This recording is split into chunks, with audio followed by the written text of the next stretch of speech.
नमस्कार। हमारे देश में लोकसभा चुनाव इस वक्त चल रहा है। अभी तीसरे दौर की जो वोटिंग है वो होने वाली है, लेकिन इस वोटिंग से पहले ही भारत के लोकसभा चुनाव में पाकिस्तान की एंट्री हो चुकी है। पाकिस्तान के एक साइंस टेक्नोलॉजी मिनिस्टर हुआ करते थे जब इमरान खान की सरकार थी, जिनका नाम था फवाद हुसैन चौधरी। फवाद हुसैन चौधरी ने आज एक ट्वीट किया है, और जिस जिस ट्वीट में उन्होंने एक तरह से राहुल गांधी के लिए सोचा है कि राहुल गांधी अब सत्ता में आने चाहिए। और उन्होंने ट्वीट किया है, एक राहुल गांधी की स्पीच है, उसमें उन्होंने ट्वीट करते हुए लिखा है, राहुल ऑन फायर। यानी राहुल किस तरह से संघर्ष कर रहे हैं ये उन्होंने कहा। और उस फवाद चौधरी ने यह भी कहा है कि भारत में जो अतिवादी सरकार है, जो एक्सट्रीमिज्म जो बढ़ रहा है, जो उन्होंने मोदी को एक तरह से अतिवादी कहने की कोशिश की है, एक्सट्रीमिस्ट कहने की कोशिश की है। इसका क्या मतलब है, इसे समझने के लिए हम बात करते हैं आपके जाने पहचाने एक्स रॉ ऑफिसर एनके सूद साहब से। सूद साहब, स्वागत है आपका। बहुत शुक्रिया आपका पांडे जी, बड़ा अच्छे इश्यू लेके आए आज। जी, ये बिल्कुल चर्चा का विषय बना हुआ है और आज इस पर कांग्रेस में तो खुशियां मनाई ही जा रही होंगी। मुझे लग रहा है कि राहुल गांधी के फेवर में पाकिस्तान के तरफ से बयान आया है। फवाद चौधरी, एक बात और बता दूं सर आपको, ये वही फवाद चौधरी है जिनको इमरान खान को जब अरेस्ट किया गया था और जब ये आंदोलन कर रहे थे, इनको पुलिस इनका कॉलर पकड़कर हाईकोर्ट से बाहर निकालकर धक्के मारते हुए इनको गाड़ी में ले गई थी। वहां की जो रेंजर्स होते हैं पाक आर्मी के, वो ले गए थे। उनको ये महीने भर 2-3 महीने जेल में रहे, फिर बाहर आके ये फौज की भाषा बोलने लगे। क्या कहेंगे सर इस पर? देखिए, Fawad Chaudhry science and technology minister थे इमरान खान की गवर्नमेंट में, 10वीं क्लास पढ़े हुए हैं, बात करने की अकल है नहीं, और इनको राहुल गांधी बहुत पसंद है, क्योंकि जो एंटी नेशनल आदमी है उनको राहुल गांधी पसंद आएगा। वो चाहते हैं कि राहुल गांधी भी वही हाल कर देगा इंडिया का जो इन्होंने पाकिस्तान का किया, और इसीलिए राहुल गांधी को सपोर्ट करते हैं। अब पागल तो पागल को सपोर्ट करेगा, एबनॉर्मल एबनॉर्मल को सपोर्ट करेगा, और जो देशद्रोही है वो देशद्रोही को ही सपोर्ट करेगा। फवाद चौधरी ने पाकिस्तान का नुकसान करने में कोई कसर नहीं छोड़ी, और जैसे इनके एक रशीद साहब थे, इनके रेलवे मिनिस्टर, वो धमकी दिया करते थे, बम की, ये भी ऐसी धमकियां देते थे हिंदुस्तान को। और अब इन्होंने हमारे इलेक्शन में एंट्री कर ली। एक्चुअली पाकिस्तान बड़ा सीरियसली नोट कर रहा है हमारे इलेक्शन को, और बहुत डिस्टर्ब है कि मोदी पावर में आ जाएंगे। उनको लगता है कि मोदी पावर में आएंगे तो पाकिस्तान का बैंड बजा देंगे। वैसे भी मोदी ने पावर में आने के बाद पाकिस्तान का कई बार बैंड बजाया, वैसे कोशिश की उन्होंने पाकिस्तान के साथ रिलेशन को इम्प्रूव करने की, इसीलिए नवाज शरीफ को अपने स्वेरिंग इन सेरेमनी में बनाया था। और उसके बाद वो दिसंबर 2015 के अंदर अफगानिस्तान से वापस आते आते पाकिस्तान भी चले गए थे रिलेशंस को इम्प्रूव करने के लिए, लेकिन नवाज शरीफ को पावर से हटा दिया गया। और इमरान खान वैसे तो मोदी के मुरीद थे, मोदी से मिले भी थे। जब पावर में आए तो नेचुरली एंटी इंडिया हो गए। वहां पे जो आदमी पावर में रहता है एंटी इंडिया ही रहता है। और देखिए, फवाद चौधरी कोई गलत बात नहीं कह रहे, और इनको लगता है कि अगर राहुल गांधी पावर में आएंगे तो एक कमजोर गवर्नमेंट होगी इंडिया के अंदर, और कमजोर गवर्नमेंट पाकिस्तान को सूट करेगी। वैसे भी देखा जाए, जब कांग्रेस की गवर्नमेंट थी पावर में इंडिया के अंदर 2004 से लेकर 2013 तक, 10 साल तक रहे पावर में, 14 के मई में बाहर हुए। तो ये क्या कर रहे थे, ये सियाचिन पाकिस्तान को दे रहे थे। ये कह रहे सियाचिन आप ले लो, यहाँ पे टेररिज्म को बंद हो जाएगा आपका सियाचिन दे करके। मतलब इंडिया की टेरिटरी पाकिस्तान को देने को तैयार थे। और इनको ये लगता है कि दोबारा से, क्योंकि जो आर्मी है वो भी ये सोच रही है कि अगर मोदी आएगा तो इनकी पेंटे गिली हो जाएंगी। और मोदी का एक विजन है, जैसे मोदी ने कहा अभी तक जो मैंने काम किया वो स्टार्टर है, और मेन खाना तो बाकी है।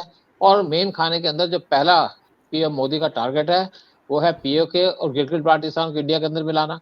और वो पीएम मोदी ये उम्मीद लग रही है कि 2024 के अंदर ही इसको इंडिया के अंदर मर्ज कर देंगे और पाकिस्तान टूट जाएगा। इसलिए पाकिस्तान के आदमी बहुत परेशान है, क्योंकि वो पाकिस्तान को सेव नहीं कर पाएगी, ना पीओके को सेव कर पाएगी। और पाकिस्तान के जो आर्मी के लोग हैं, जनरल मुनीर, उनकी तो पेंट गीली पड़ी है पीएम मोदी का नाम सुन के। और वैसे भी पीएम मोदी हो गए या आपके अजीत डोभाल हो गए, इनकी पेंटे गिली हो जाती हैं। अब देखिए, फवाद चौधरी आज राहुल गांधी को सपोर्ट कर रहे हैं। नेचुरली बात है, इनको वो आदमी पसंद आएगा जो आलू से यहाँ पे सोना उगा देगा, और जो गैस के ऊपर कोयला रख के रोटी बनाएगा। ये राहुल गांधी की अकल है, उसकी समझ है। और इनको तो कमजोर इंडिया सूट करता है। देखिए, जब इंडिया कमजोर था 90s के अंदर, जहाँ पे कोई प्रॉपर गवर्नमेंट नहीं थी, तो यहाँ पे तो बहुत से काम हुए, इंडिया और नीचे आ गया था। और मनमोहन सिंह के टाइम में भी इंडिया नीचे आ रहा था, करप्शन की वजह से, मिसमैनेजमेंट की वजह से। वही पाकिस्तान को सूट करता था। देखिए उस टाइम पे जो टेररिस्ट थे जो कश्मीर में बैठे हुए थे, उनसे पीएम मोदी मीटिंग उनसे मनमोहन सिंह मीटिंग किया करते थे, पीएम हाउस में बुला करके, अपने घर में बुला करके। तो पाकिस्तान के जो एजेंट्स हैं उनको बुला करके तो एंजॉय करते थे ना ये, जब आपके पीएम उनको बुलाएंगे इनके एजेंट्स को, तो यही काम ये चाहते हैं। देखिए फवाद जी चौधरी सर। इस टाइम पे आर्मी के कंट्रोल में है, आर्मी की जुबान बोल रहे हैं, और यही क्लियर हो गया कि पाकिस्तान की आर्मी क्या चाहती है, पाकिस्तान की गवर्नमेंट क्या चाहती है कि पीएम मोदी ना यहाँ पे कमजोर गवर्नमेंट बने। लेकिन इंडिया के लोग कोई पाकिस्तान की बोली तो बोलते नहीं है, इनकी बात तो सुनते नहीं है, जो मर्जी बोलते रहे, कुत्ता तो भौंकता ही रहता है। तो वैसे फवाद चौधरी जो मर्जी बात करते रहे।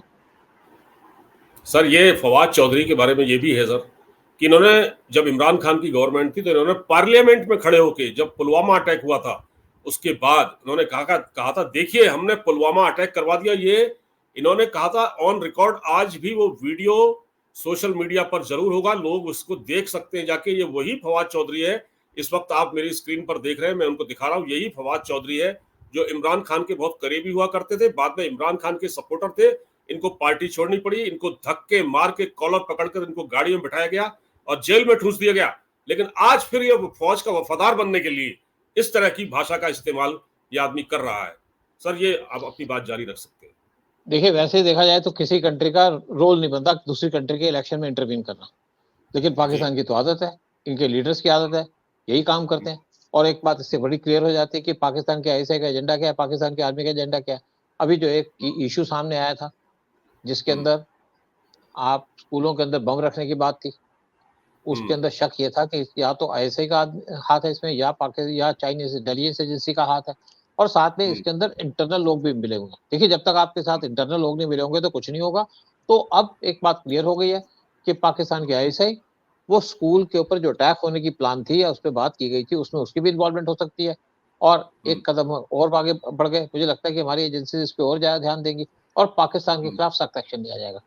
ऐसे आदमी जब कोई स्टेटमेंट देते हैं या कुछ बात बोलते हैं तो उससे हमारी कंट्री और ज्यादा स्ट्रांग होती है, और पीएम मोदी का जो एक एटीट्यूड है और ज्यादा स्ट्रांग होगा। जैसे मैंने कहा, पीएम मोदी का जो पहला एजेंडा है दोबारा पावर में आकर के जो मेन कोर्स देना है उन्होंने, मेन कोर्स में जो थाली में मेन चीज परोसी जाएगी वो परोसी जाएगी पीओके गिलगित बाल्टिस्तान, और उसके बाद नंबर आएगा बलूचिस्तान का, तीसरा नंबर आएगा तिब्बत का, वो इश्यू भी पीएम मोदी ने उठाना, चौथा नंबर आएगा मालदीव का जो इंडिया को पीछे धमकी दे रहा है।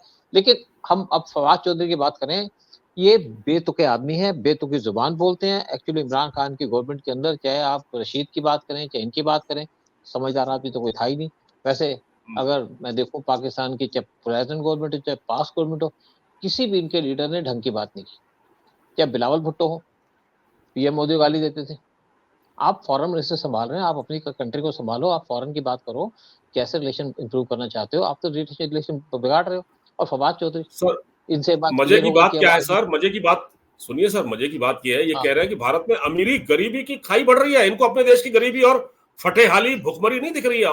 ये देखिए ना।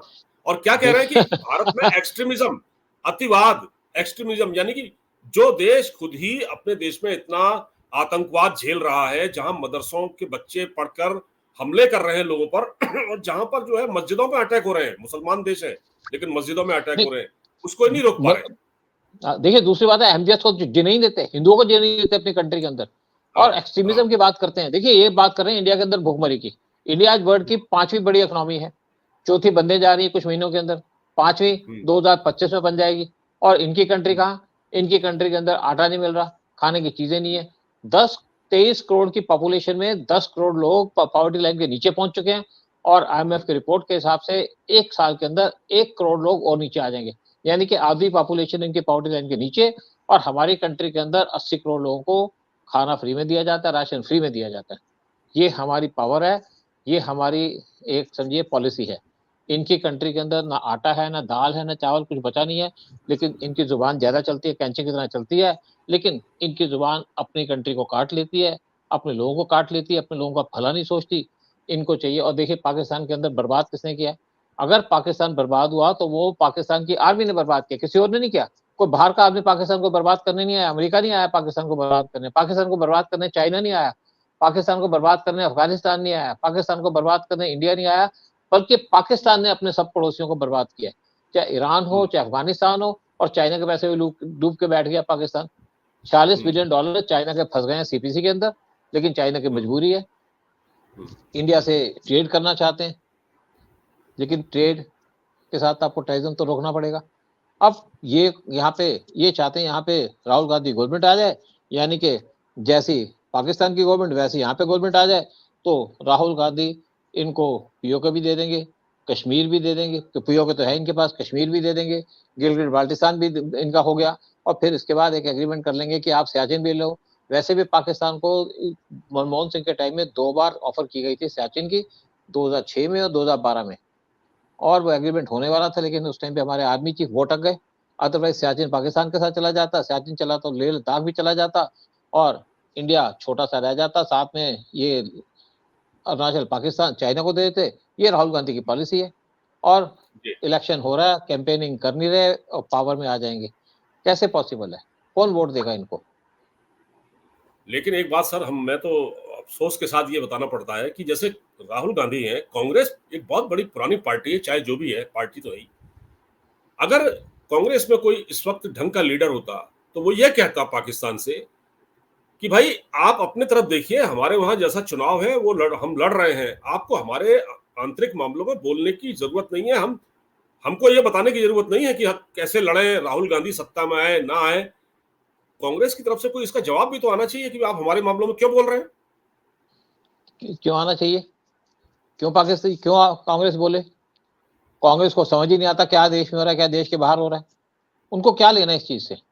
उनको तो लगता है कोई इनके सपोर्ट में बोला, चाहे पाकिस्तान बोला, उससे इनकी 10% वोटें और कट जाएंगी, उनको फर्क ही नहीं पड़ता, क्योंकि वो तो कैंपेन कर ही रहे। वो कैंपेन थोड़ी कर रहे हैं, वो तो गालियां दे रहे हैं। और अगर कोई राहुल गांधी की प्रेस करता है तो कांग्रेस या राहुल गांधी, कांग्रेस में क्या है, राहुल गांधी, सोनिया गांधी, प्रियंका गांधी, वो खुश हो रहे हैं कि राहुल गांधी किसी ने प्रेस तो की, किसने उनको पीएम के काबिल तो समझा। इंडिया के अंदर अपोजिशन पार्टीज राहुल गांधी को किसी भी हद तक पीएम बनने की परमिशन नहीं देंगी अगर वो पावर में आती। वैसे तो इंडिया गठबंधन टूट ही चुका है, खत्म हो चुका है, और ममता बनर्जी ने भी राहुल गांधी को टोटल नकार दिया। कोई राहुल गांधी के साथ खड़ा नहीं होना चाहता, लेकिन ठीक है, फवाद चौधरी खड़ा होना चाहते हैं, तो राहुल गांधी को पाकिस्तान बुला लो, वहां का प्राइम मिनिस्टर बना दो, हमारा भी पीछा छूट जाएगा। हम यही कह सकते हैं ना, आप राहुल गांधी को अपनी कंट्री, जैसे पाकिस्तान के अंदर काफी लोग बात करते हैं कि मोदी हमें दे दो, तो एस जयशंकर करने का हम सब कुछ दे देंगे, मोदी नहीं देंगे। मोदी तो इस देश का है, मोदी के बगैर तो इंडिया चलेगा नहीं। तो अगर इनको राहुल गांधी चाहिए, बहुत पसंद है, तो राहुल गांधी को ले लो। अब इनको अडानी की चिंता हो रही है, इनको अंबानी की चिंता हो रही है, और अंबानी की जितने टोटल वेल्थ है उतनी वेल्थ पूरे पाकिस्तान की नहीं है। और ये हमारे जो बड़े बड़े आपके देखे ना, हमारे बड़े बड़े जो आपके हमारे वो बैठे हैं, ये बड़े बड़े हमारे बिजनेसमैन बैठे हैं, ये देश के अंदर कंट्रीब्यूट कर रहे हैं। अडानी बहुत सी कंट्रीज के अंदर पोर्ट कंट्रोल कर रहा है। इवन जो मटाला एयरपोर्ट है जो श्रीलंका का है, वहां पे अडानी, इंडियन गवर्नमेंट और आपके रशिया मिलके उस एयरपोर्ट को चलाएंगे ताकि श्रीलंका को सपोर्ट किया जा सके चाइना के खिलाफ।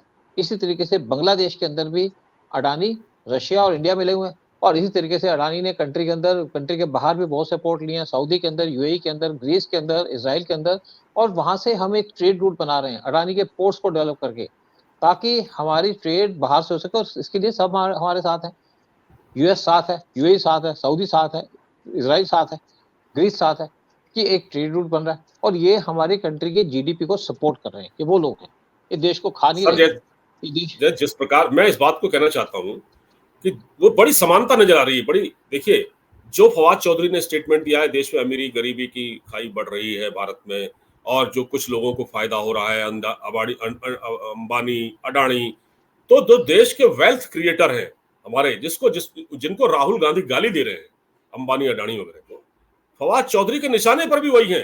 इसका मतलब सेम है, ट्यूनिंग बड़ी साफ है दोनों की। बिल्कुल, ये बिल्कुल देखो, राहुल गांधी अब इंडिया में तो इलेक्शन जीत नहीं सकते, उनको ये समझ नहीं आ रहा कहां से लड़ूं, क्योंकि केरला से लड़ना था, वहां पे इनकी हिम्मत नहीं हो रही लड़ने की, क्योंकि वहां की कम्युनिस्ट पार्टी ने कह दिया हम तो तुम्हें वोट देंगे नहीं, सपोर्ट नहीं करेंगे। अमेठी में जाना चाह रहे थे, वहां जाने की इनकी हिम्मत नहीं होती, क्योंकि वहां पे पहले हमारे धांसू लीडर खड़े हैं, और कंफ्यूज है राहुल गांधी, कंफ्यूज तो शुरू से है। जब केरला में इलेक्शन होता है तो अरुणाचल पड़ जाए। बिल्कुल, मैं तो मुझे तो ये लग रहा है कि फवाद चौधरी का जो बयान आया ना, इससे बीजेपी को फायदा ही होने वाला है। बीजेपी को इसमें फायदा ही होगा, मोदी को फायदा होगा, नुकसान नहीं होगा। नुकसान तो पाकिस्तान अपने आप झेल ही रहा है। सर बहुत बहुत धन्यवाद, सर बहुत बहुत धन्यवाद। शुक्रिया जी, बहुत शुक्रिया, बहुत बहुत।